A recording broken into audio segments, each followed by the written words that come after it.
Baiklah, kita akan kembali melanjutkan pembelajaran tentang prinsip ilahi, divine principle, bab yang kelima tentang kebangkitan, poin 1.4. Perubahan apakah yang terjadi? Yang disebabkan oleh kebangkitan manusia. Menurut firman Allah, Adam dan Hawa mati ketika mereka memakan buah pohon pengetahuan baik dan jahat. Namun demikian, tidak ada perubahan luar yang berarti, yang terlihat, yang terjadi di antara mereka. Yang paling utama perubahan sementara yang terjadi adalah pada permukaan mereka yang disebabkan oleh kecemasan, mereka merasa ketakutan. Itu perubahan yang terjadi secara kelihatan dari luar.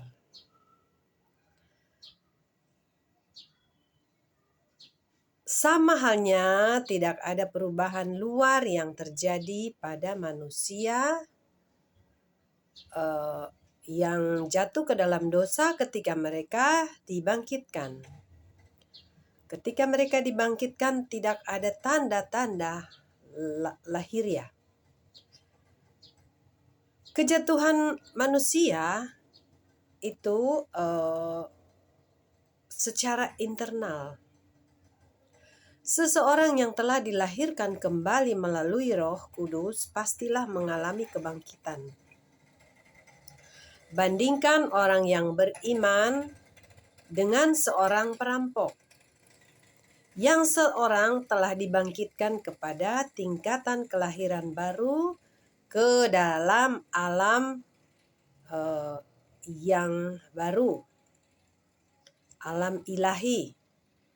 Sementara seorang yang lain secara rohani adalah mati, yaitu seorang yang ditakdirkan ke neraka. Namun kedua orang tersebut tidak dapat dibedakan oleh penampilan luar mereka. Seseorang yang percaya kepada Allah menuruti pengajaran Yesus adalah seseorang yang sesungguhnya dibangkitkan dari kematian kepada hidup. Namun seseorang tersebut tidak dapat dibedakan oleh perubahan apapun di dalam tubuh jasmaninya sebelum ataupun sesudah dia menerima Yesus dan memperoleh hidup melalui kebangkitan. Tidak ada perubahan lahiriah, maksudnya ya mulut ya tetap seperti ini, hidung ya tetap seperti ini. Tidak ada perubahan secara jasmani yang terlihat. Yesus benar-benar merupakan seorang yang telah memenuhi tujuan penciptaan.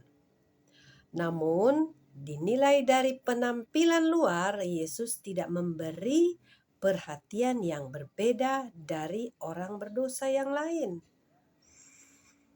Jika dia memiliki penampilan ilahi tak berdosa dalam penampilan luarnya, maka setiap orang yang ada di sekitarnya pasti akan percaya dan langsung mengikuti dia, mengikuti Yesus.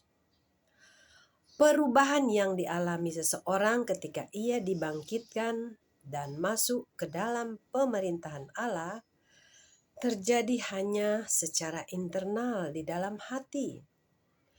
Selain di dalam hati, itu secara rohani dengan rohnya. Perubahan internal ini juga akan memurnikan tubuhnya, mengubah itu menjadi tempat yang tadinya tempat kunjungan atau tempat tinggal setan menjadi bait Allah. Dalam hal ini dapat dikatakan bahwa tubuh jasmani kita juga ikut dibangkitkan.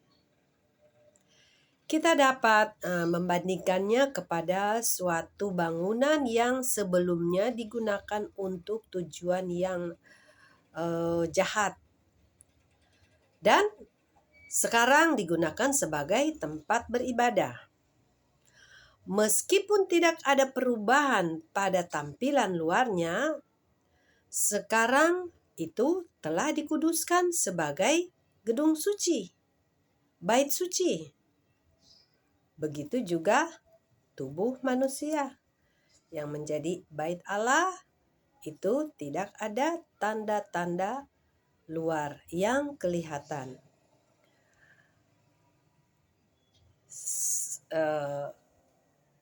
Sehingga sulit bagi orang untuk mengetahui apakah ini manusia ilahi ataukah manusia berdosa.